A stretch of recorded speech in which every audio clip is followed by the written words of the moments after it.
The end of 2024 has felt a lot like the end of my senior year of college.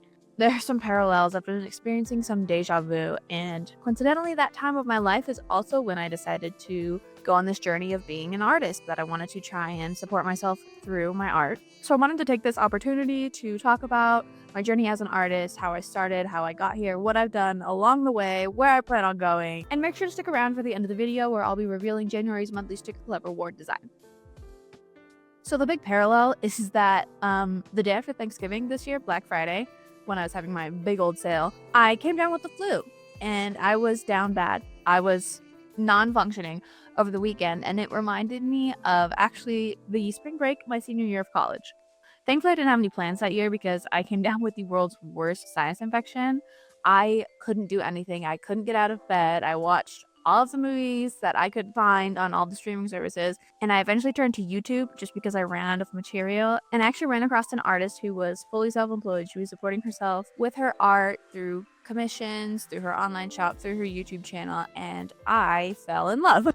I had gone to college for film production. I actually wanted to be a set designer, but I was not happy doing that. I knew that I didn't actually want to do that as a career.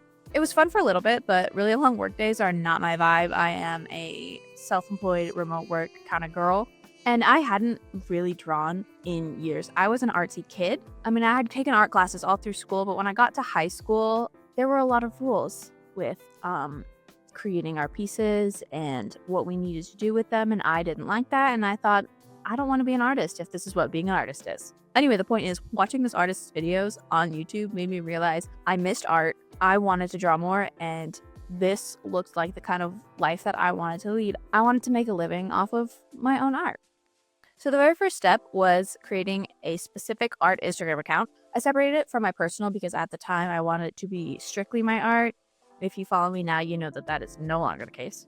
But honestly, I just jumped in. I was just posting what I was making. I had just started digital art and I was just drawing every night, making new things. And then I kind of finagled my way into a design job. I got hired to be a videographer, and when I was working on one of the projects I was editing, I was supposed to, figure out kind of what graphics I needed for the video and work with the other graphic designers there. I did not do that. I made them myself, and I went and showed my boss the video, and I was like, hey, I did these myself, and he was like, oh wow, okay, actually, yeah, no, that's good. So I got like a couple of small design related assignments through there. And so then once I graduated, I took a leap into launching my Etsy shop. I really was just selling prints and originals. I was doing kind of ink work at that time. I didn't have a huge following. I had maybe a couple hundred people on my Instagram. I didn't have TikTok. It was still the dancing app at that point. But I just kind of said, fuck it, You can do as much research as you want, but eventually you're going to get to the point where you have to just start. You're not going to feel comfortable. You're not going to feel like you know anything, but you just have to open the Etsy shop, man. And then from there, I was kind of able to work my way up to more graphic design related jobs. I had taught myself Photoshop back in high school, Tumblr era, if you know, you know. And then I used the resources that I had at that first videographer job to kind of mess around with Illustrator in my free time, figure that out, teach myself how to use that platform, and I've been learning ever since. And yeah, so I was able to move my way up to more design heavy jobs and actually get a graphic design job that I loved. It was such a fun job, and I learned so much, both like from my fellow designers, but also in terms of marketing and print design and things like that. And during this time, I was still posting my art on Instagram and TikTok, and I actually started gaining some traction. I had some popular designs, and I felt really confident in my steady growth. I thought I could, stay at this job for a little bit, build up my social media and my following for my art, and be able to eventually do this full time. However, I got laid off from that job, unfortunately. It ended up being for the best, though, because my partner and I said, well, fuck it, I guess. Let's move to Colorado. We'd been wanting to get out of Texas for a while. It is simply too hot. I hate it so much.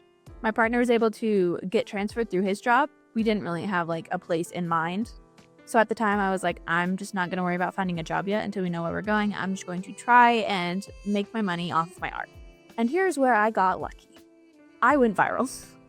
All I did was just use the right audio at the right time. I got lucky, but I ended up gaining like 20,000 followers in a couple weeks. It went viral both on Instagram and TikTok. And I was fortunate enough that this was during the holiday season. It was like November. So that virality actually equated to sales for my business. I ended up doing like $60,000 in sales just that holiday season alone.